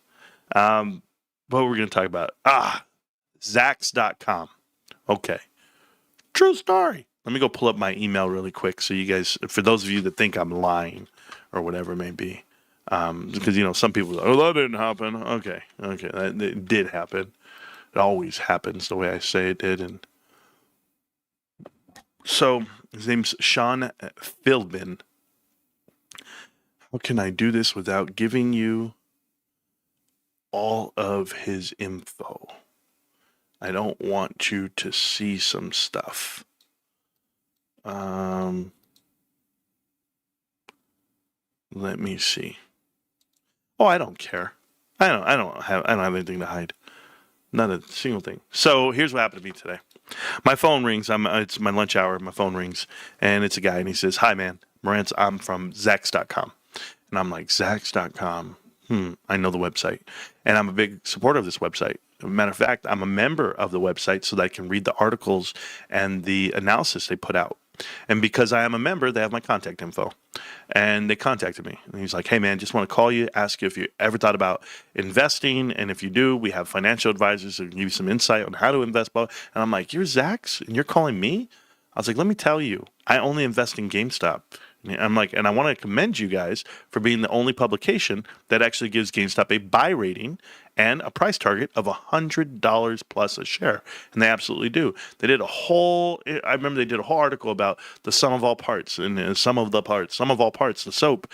And they said GameStop's worth this much money and it will be moving forward and it should be. And it has a growth score and all this stuff. Everything comes from Zax. Zax is awesome, right? So Zax gets all this love from me. And I was just like, well, dude, I just want you to know. True story. One day you'll stop bringing up. I love you, baby. I love it so much. No, it's part of the two truths and the truth. And I'm happy you're watching, honey. Thank you. Love you. Can't wait for you to get home because I want a taco salad with some hot sauce and everything else. And by the way, my jar of Bob's hot sauce is missing. I looked for it everywhere this afternoon and I couldn't find it, babe. So can you tell me what happened to my Bob's hot sauce? Did someone take it? Because I couldn't find it. And I pray you didn't throw it away. It was still good. I bought a whole jar of Bob's hot sauce for $4.35. Come on, bros. Anyway, it's the whole reason why I go to Bob's hot sauce. Okay, back to you guys. Zax. So Zax calls me.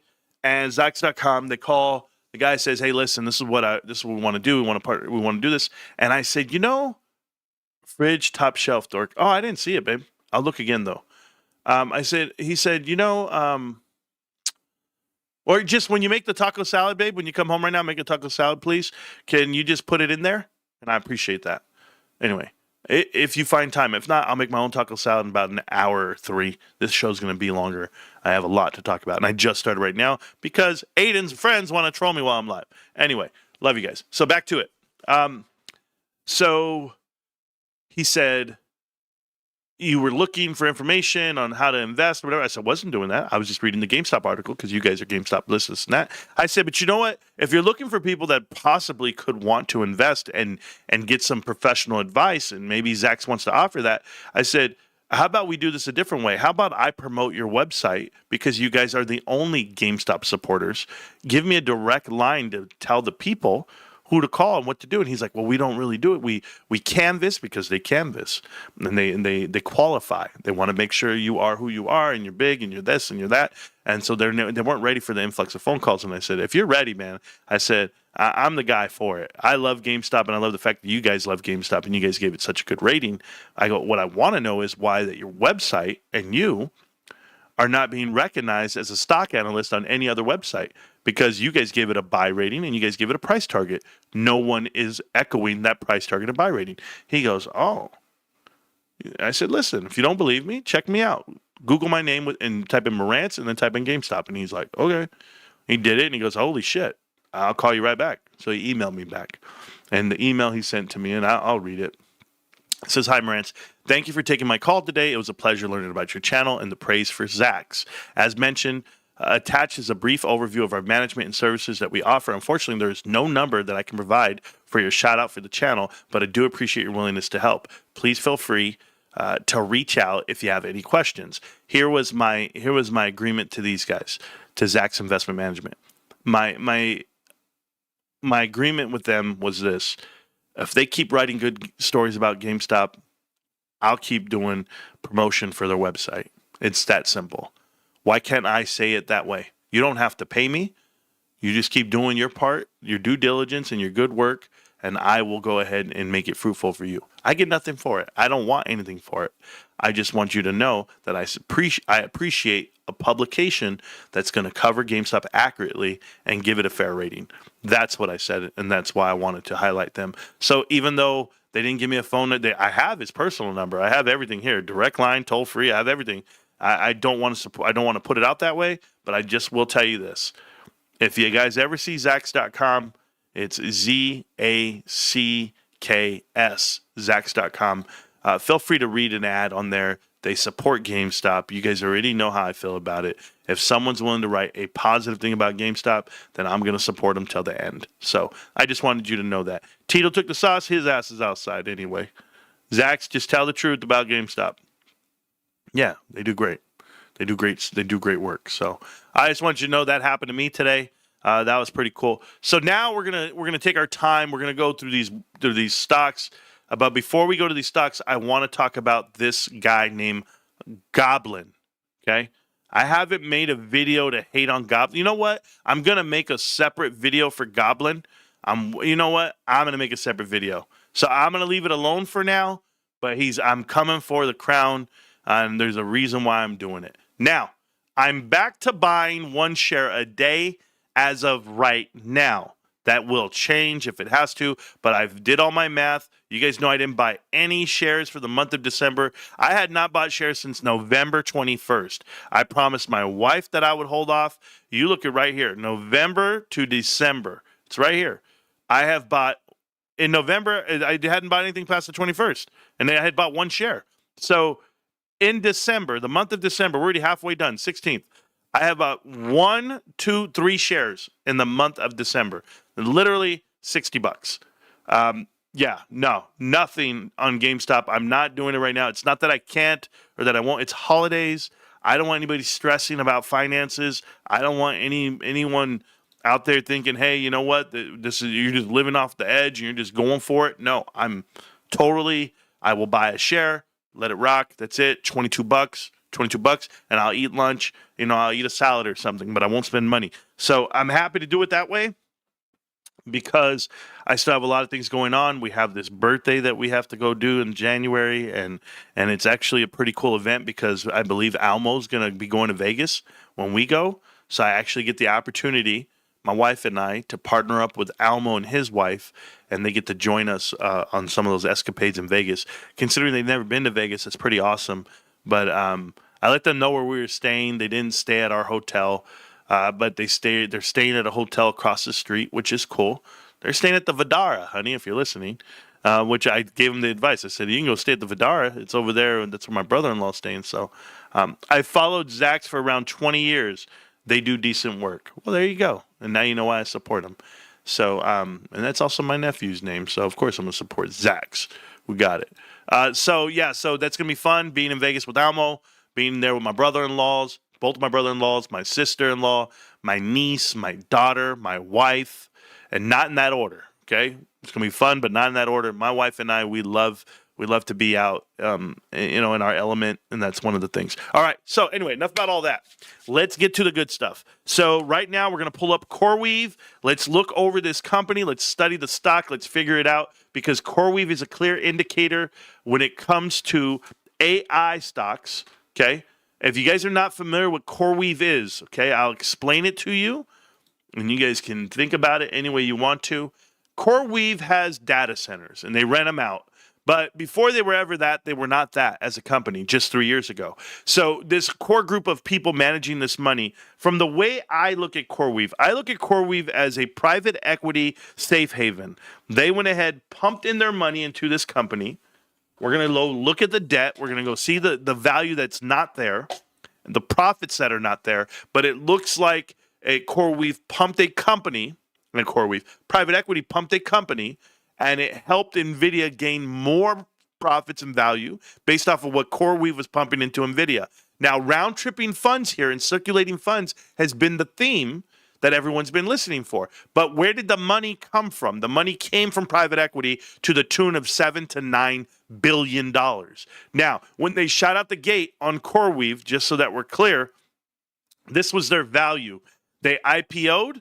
They came out early in March. They shot up to the moon all the way to $183 and some change on the high. 187 was the high on CoreWeave. They're currently trading at $69. So to be down this much over this whole year time frame, they would tell you that they're actually up 73% because where they launched their IPO, right? But in this last month, they're down 10%.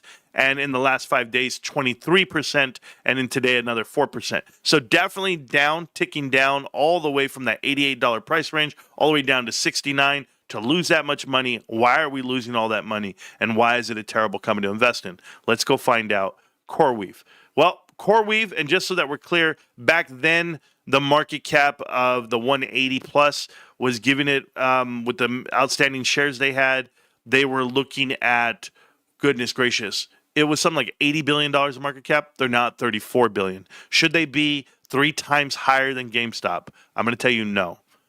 One, their revenue is even with GameStop, give or take $300 million, but they're losing $824 million of net income. GameStop is up $400. So GameStop has a swing profit on these guys, $1.2 billion, yet these guys are rated 3x higher with an amazing sheet that you've never seen in your life. They already diluted their shares all the way out to 500 million, but that's why they make $0 per share. They actually lose $2.32 a share. You'll look at the quarterlies. It'll show you a good trend here on revenue. Their revenue is elevated, but that's because CoreWeave gets money pumped into them via NVIDIA, and they turn it right back into them. Their gross profit at $995 million, SG&A, R&D, what does that come out to? They were losing before, 16, 40, 66, and as you get, there's a theme there, it keeps going up. They're losing 104, 149, 263, 266, and 310.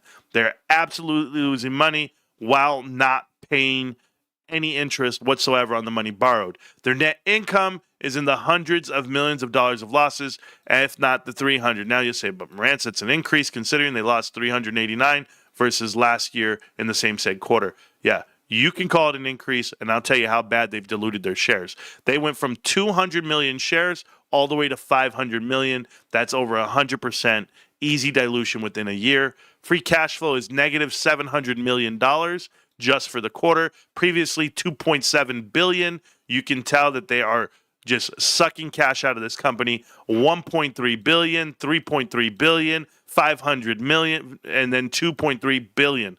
Add all that up, and I'll call you for a cheap date. Free cash flow is down hundreds of percent. Profit margin down. These metrics here will never get you a profitable company, and I will use the word never. I will use the word never, and you guys can come grab me because there are two things that are never. Forever and never are never. Something like that. I don't know how to say it, but it's whatever. So anyway, back to their cash. Their cash on hand, after all the money borrowed, after all the money burned off, they have $1.9 billion of cash. People would tell you that's a lot of money. They got $2 billion. Total current assets of $4 billion. Total assets of plant and property that is depreciating. AI chips from NVIDIA. You know what we talked about, compute usage and or life of $25 billion pumped into NVIDIA. You wonder why NVIDIA's profits are up? Because of shell companies like this that are constantly pumping money into it. And that $25 billion is just private equity parking money into an AI company in a bad spot. And how do I know it? Because I showed you the billions of dollars of cash that they have burned off. Now, current liabilities, they are at $9.7 billion versus their current assets of $4.7. That is a negative 2.0 on current ratio. Additionally, their total liabilities, $29 billion, because they are carrying $10 billion of debt, which they are not servicing. They are diluting on that number. That's how bad it is, guys. $10 billion to go from $1 billion in 2023 to $10 billion in 2025. That is criminal. Absolutely criminal for shareholder equity to sit here at 3.87 on a depreciating chip. That's all that is.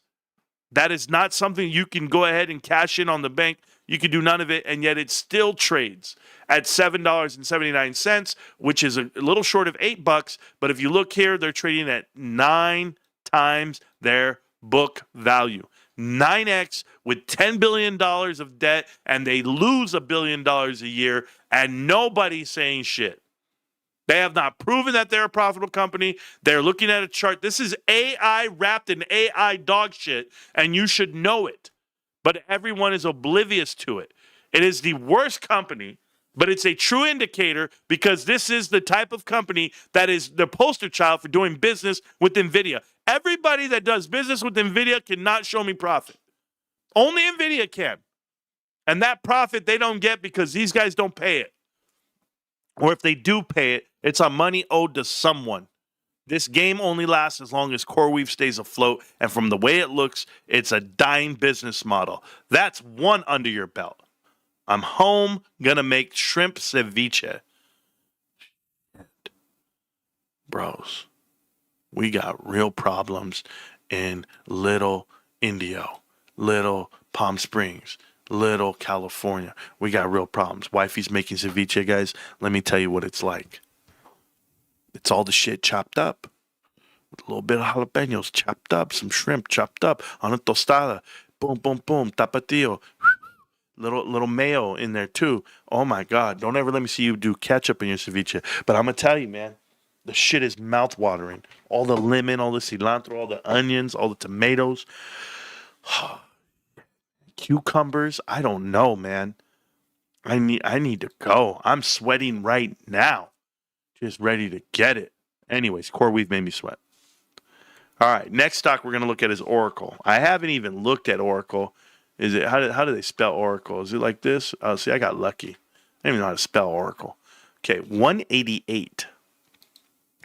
188 a share, which, you know, I don't ever care about the price of the shares. Let's go to year to date.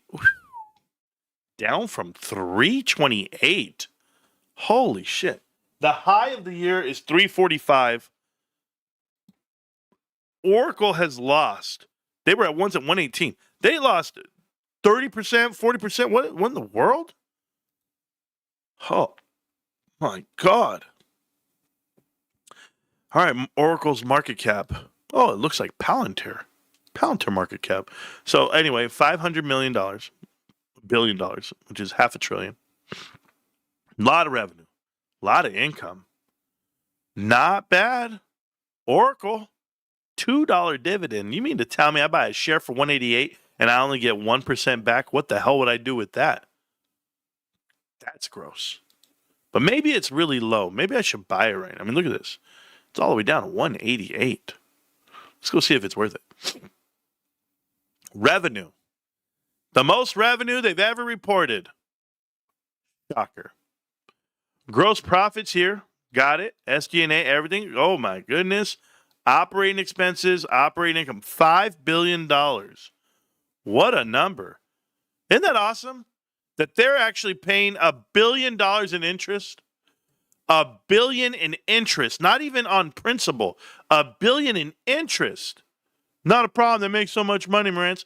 I don't care how much you make. Why the hell are you paying 20%? 20% of your profit is going to interest. That's not good. That's not going to look good. But hey, I'm probably wrong. I'm probably wrong. Free cash flow, all gone. 62% of the cash flow is gone. Holy shit, $10 billion gone. What happened? How did $10 billion get out of here? What did I miss? What did I miss? No, that can't be real. In the Marantz, you're wrong. Cash and cash equivalents, $19 billion bucks. What were they? GameStop? Look at this. They used to have 11 billion. 11 billion cash. That's not bad, right? I mean, that's GameStop numbers. They were like, we're never going below 10 billion, bro. That's it. Okay, cool. So they must be doing good on cash, bros. I don't understand. There's something I don't understand here. I'm going to find out. Current assets, total assets, 200 million. Total liabilities, 174. What are they split? Long-term debt, guys. In a span of a year, they went from being 75, look at this, $75 billion to $100 billion in debt.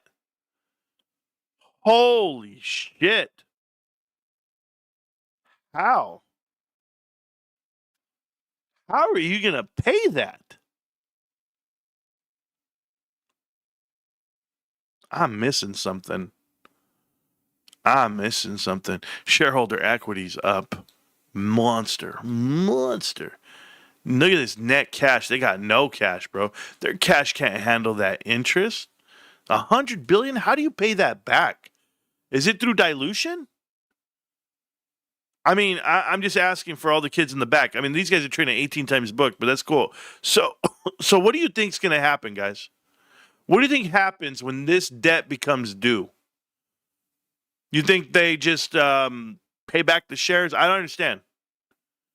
How would you pay this back? You don't have the cash. Like, even net income is $5 billion for the quarter. The quarter, $5 billion. You would need 20 quarters.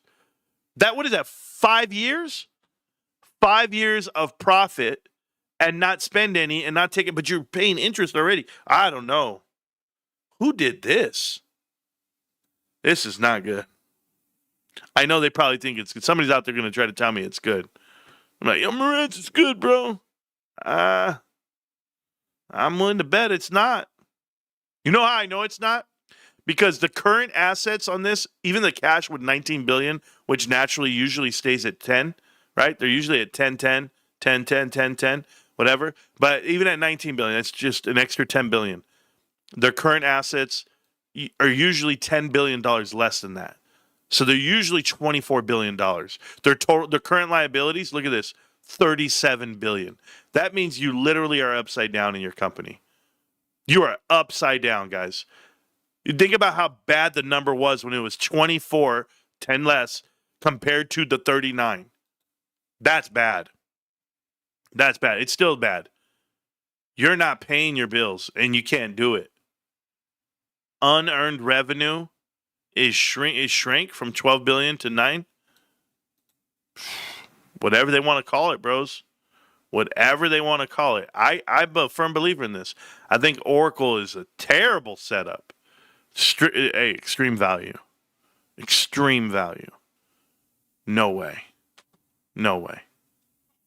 Hey, Mom, before you start the chop, can I get like a little bowl just to get me going? I need a little something. I didn't see the hot sauce. I looked.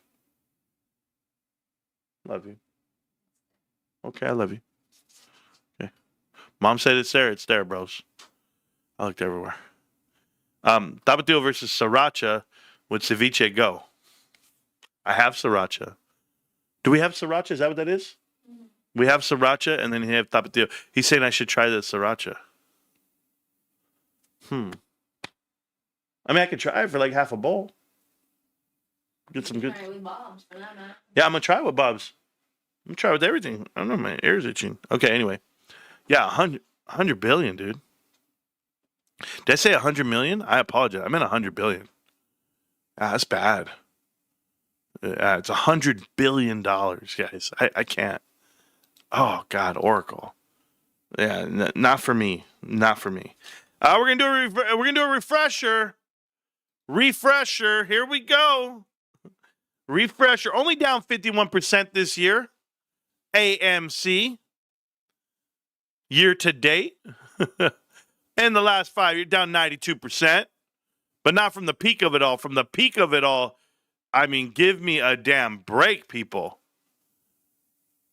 Did they? I mean, how? What in the hell is going on? This is crazy. Absolutely crazy.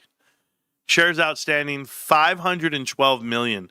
If you guys only knew, that's a times 10 because they did that reverse stock split. So they literally are doing a 5 billion float. 5 billion shares is absolutely phenomenal. I love it. They're losing $640 million. How? How are we losing that much money? It's pretty bad over here. This is Tony De Niro's pump that he's been pumping for years. I love movies. I wanted to be in them, and they didn't like me. Whatever he calls it. I don't know what he said. It sounded something like that. Operating income is down. It's never good.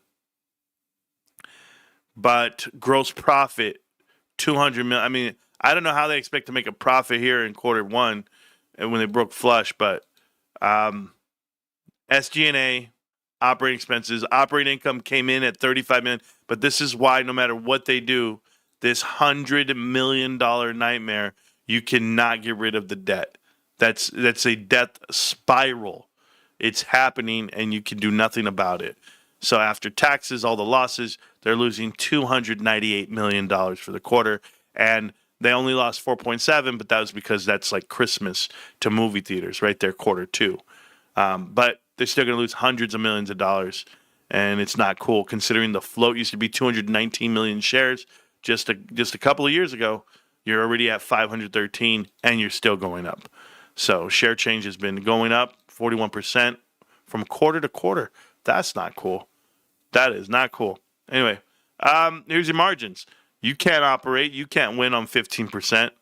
There's just nothing you're going to do about it. It's a poor business.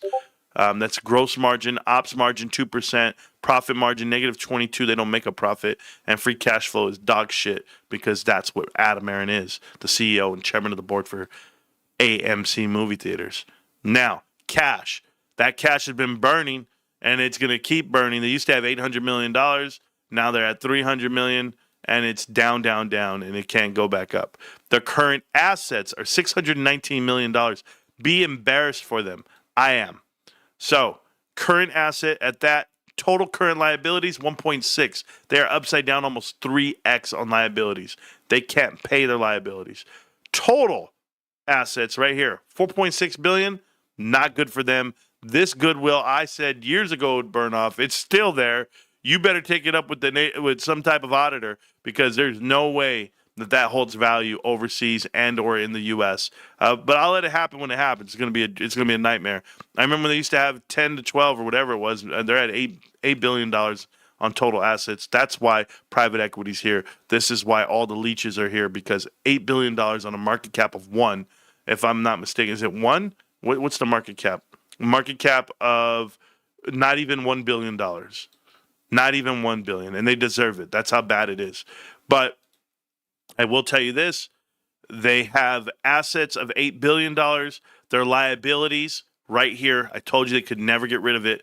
The $4 billion, no matter how much you dilute, you've already taken your value of your company to go from $10 billion to $1 billion, and it costs you 90% of the value of your company just to pay off $500 million.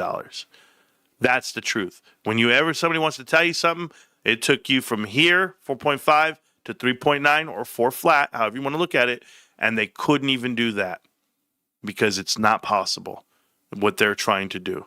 Since Adam Aron has been with the company, they've lost $8.8 billion. That's the private equity suck out. He's been leeching. He made $100 million off of this shit. It's embarrassing. Their shareholder equity is trash. They have none. They have no cash. And they lose you $3.47 a share. It is god-awful. So, with that being said, should you ever touch this? No. Should you ever see people waving their hands up at it saying, oh, I think we should buy that? No. Is how many, dumber stickers? I don't know what that means. I don't know what I wrote. Anyway. So that's those stocks that I wanted to cover, just to do a refresher. There are more I want to cover, but I also want to cover the chat while we're here. But there you go. I wish Ryan would buy AMC and put a GameStop in every lobby. Makes sense business-wise in the long run. Hendrix, welcome to my chat and welcome to the block. We'll never see you again. Makes absolutely no sense. You're a dumb fuck. Maybe you missed the part where I said that it's worth $8 billion, and yet they have all this... I guess they have all this debt. So how could they ever pay it off? How could you buy it? And why would you want to? You want to be overstored. Oh, good. You want to buy a dead business model like movie theaters. Cool. That's on you. Anybody else? Anybody else got some bullshit out there? You need that black hot sauce for the ceviche. I don't know what you're talking about, Echo. I just eat. Are there still AMC shills? You just saw one. He was like Bigfoot. You're like, I think they should do that. I think it makes perfect sense. What'd you say? I didn't hear you, bro. I can't hear you. Late, but I'm checking in. Did Marco Berry save us yet? No. I'm not waiting to get rescued. I'm doing the rescuing around here. That's the way I do it. What do you want to do, bro? All right, all that's good. I said I would go over this stuff from last night, and I will. So let's go over it. All right. Then the first thing we're going to go over is that IRBT. That is going to be the iRobot. IRBT. I think they found dip financing. Let's see how bad this is. 76 cents. IRBT. Not on my radar because I don't pay attention to anything but GameStop, really. They have shares outstanding, 31 million. Net income, they only lost $200 million. But their revenue is $547 million, not much. $24 million market cap. If you want to buy it, just sneeze. It's yours. Income, $145 million is total on revenue. Cool. Down. Cost of revenue, gross profit, SG&A, they lose money. Whoa. They lose money. Not cool. Let's see. Net income is going to be right here. So lose. They've never made money. It's okay. Yeah, it's the way the business is run. It's hard. Even with the 31% gross margin, like you doubled the margin. You went from 12, 21, 30, 31. That does not matter if you're set up to fail. So I'm curious as to what I can see for reasons of going bankrupt. Cash and cash equivalents. You used to have cash, 185. You're down to $24 million. Now you got to file for bankruptcy. You don't have cash anymore. Total current assets put you at 248. Total assets, 481. Total current liability, whoa. You're double on that. You're a little bit more than that. Yeah, you're not making any money. You have no shareholder equity. We know it's a bad investment. Got that.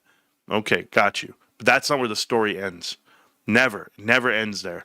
Oh, by the way, my position, guys, 2,455 shares at 58,000 plus on my cost. I'm down 5%. That's my position. But let's go over here and let's look at iRobot Board of Directors. I want to know who led this hellhole of a company. Gary Cohen. Is he the original guy? He's the CEO. Served as a director since 2024, so he came in. Quality Automotive, okay. CEO of Timex. So he was Timex, Playtex, Energizer, Gillette. Oh, man. This is private equity type of guy. At Playtex, they did the turnaround to lead the sales of Playtex to Energizer. Yep. At Gillette, boom, boom. So this is definitely a private equity guy where he's serving up his company to someone else. So that's why he's there. Will you get me where I need to go, dude? Or that website can't figure it out. Good, I'll do it myself. Okay, Neil Goldman. Neil Goldman has served as CEO and managing member of Sage Capital Investments. Yep. This is all of this. Bridge Capital Management. McKay Shields LLC. Salomon Brothers. Talos Energy. You already see where this is going. Redbox Entertainment. Core Scientific. Yep, we found it. PIMCO Income Strategy Fund. PIMCO and Apollo. This is private equity as well. So they were set up to do it, to go bankrupt. They already knew what was happening, guys. Sell it out to private equity. Call it a night. Go ahead, bros. Figure out your website, too. Website sucks. You see what she's doing. She looks real smart, Karen. How you doing, Karen? Aspen Technology. I've read them before. Oh, yeah. She's also a senior advisor to the Boston Consulting Group. Boom. Gotcha. I'm what was his name? What's that actor's name? The comedian, Dave Chappelle. Gotcha, bitch. That's who you got right there. Yep, Karen. Karen Goals. Good job, Karen. Ridiculous. All these guys, private equity, just going in and gutting a company. Don't think these guys were meant to win. They're already selling their products to Costco by the truckload.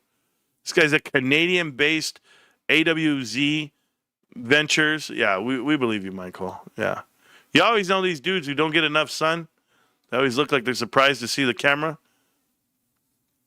Amazon.com executive roles. Okay, maybe I'm a believer in you. Oh, until they said you were at Shutterfly. Already did that homework. Good job, Shutterfly. Way to do it. Previous service Shutterfly. Who bought Shutterfly, guys? Apollo. Ridiculous. And how do we know this? Because Connect the Dots is undefeated. Connect the Dots is undefeated. I just want to make sure people know that part. What the hell is PTC? I don't know about this guy. Andrew Miller. Looks like a good guy. Nothing that I can see that's too bad. I can get I don't know what variant is, but it's okay. Yeah, he's not too bad. Maybe he's a good guy. He's chairman, man. He's chairman. Does he even know he got took? He's the chairman. Julian, how you doing, Julian? What do you got for me, bro? I think you're a plant. Helen of Troy. He's a plant. Helen of Troy. That's all I had to see. Procter & Gamble, don't care. If you guys don't remember Helen of Troy, there was a Beryl Raff was on the board of directors of Helen of Troy as well. L. Catterton. Good job, bro. Yep, gotcha. Got you years on the board. Years, Julian, you're doing great. And Michelle Stacy, let's check her out just for shits and kicks. Keurig Green Mountain Inc. You're doing great. Nope, Young Innovations. Travis. Yeah, I really don't care. She's probably a good person. She's not that bad, huh? She's been with the board for 15 years, bro. She's not that bad. 12 years. She's not that bad. Can't be that bad. Management. I wonder what the management looks like. Let's see. Gary Cohen, I read. Jeffrey Engel. You always got to find these guys. Because now we know. Listen, this is why I do this, okay? When it comes to Connect the Dots, what we know now is this. We find these guys. We find people that were iRobot. We know that they are private equity, that they were plants at one point to go ahead and bankrupt the company. So somebody like Jeffrey Engel here, I guarantee you he's a plant. Okay, I haven't even looked this over, guys, but look what it tells you. He previously served as iRobot's chief restructuring officer. What did I tell you? So you can come in, You can tell me whatever you want, and they're going to list you as that and why. He served as an executive in residence as senior advisor at Alex Partners. Rinse and repeat. This is so easy to read, guys. So easy to see it coming from a mile away.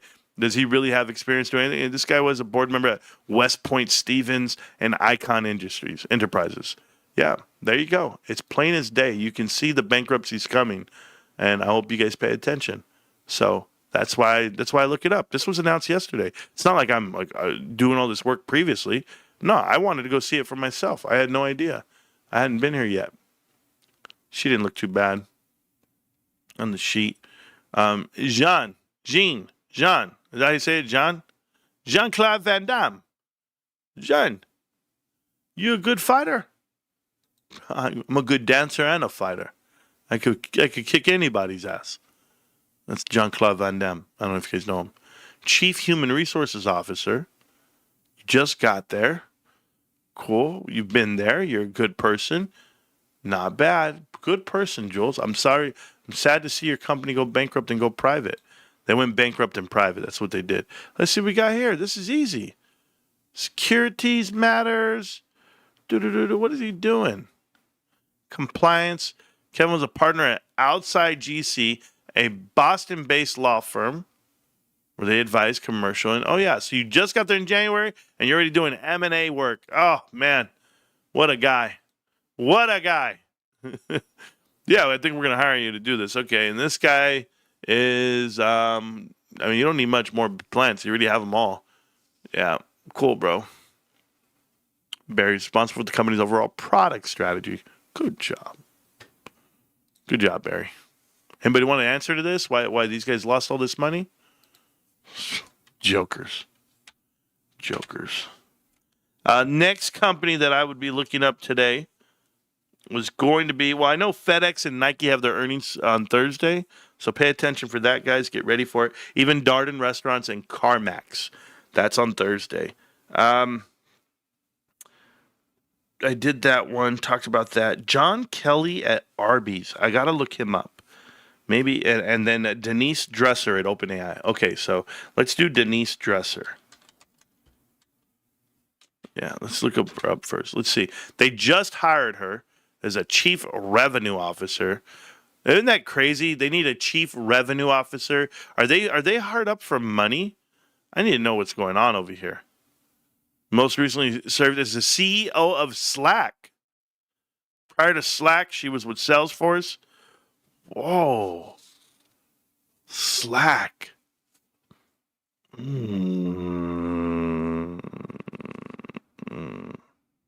I spent my career helping scale category-defining platforms. Yeah, she's just coming in for some money. I bet they're paying her a fat amount of money, bro.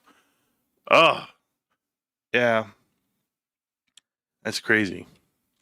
John Kelly, and it was Sonic. He's at Sonic now, but Inspire Brands? Holy, what? President at Sonic. Inspire.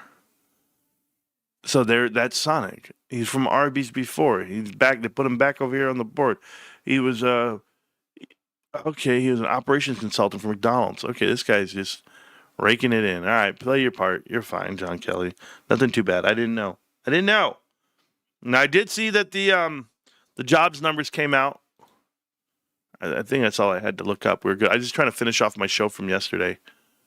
Bloodsport is fire. Is that the one where he kicks the tree with his feet, bro? And he bleeds and blah, blah, blah. Don't worry about that fat boy, bro. I'm coming for Goblin after this episode. When I'm done with this episode, I'm going to make my Goblin video. I'm coming for that kid, bro. Pause. No Diddy. Yeah. Anyway, it says here, whale alert. Yeah, we're all here. Thank you. MB is sad he sold early. He'll be all right. You can tell by their last name. Yeah. Okay, anyway, guys, I'm going to get going. I'm going to go do this stuff, and then I'm going to eat the ceviche, and I got stuff to do tonight. I just want to tell you, I love you guys. Appreciate you guys so much. And, yeah, I'm making a video for old fat boy over there. Goblin. This dude's weak as fuck, bro.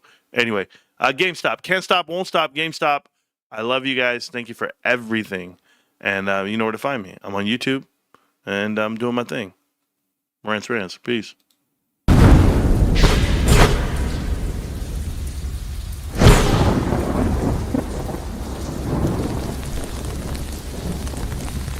You got what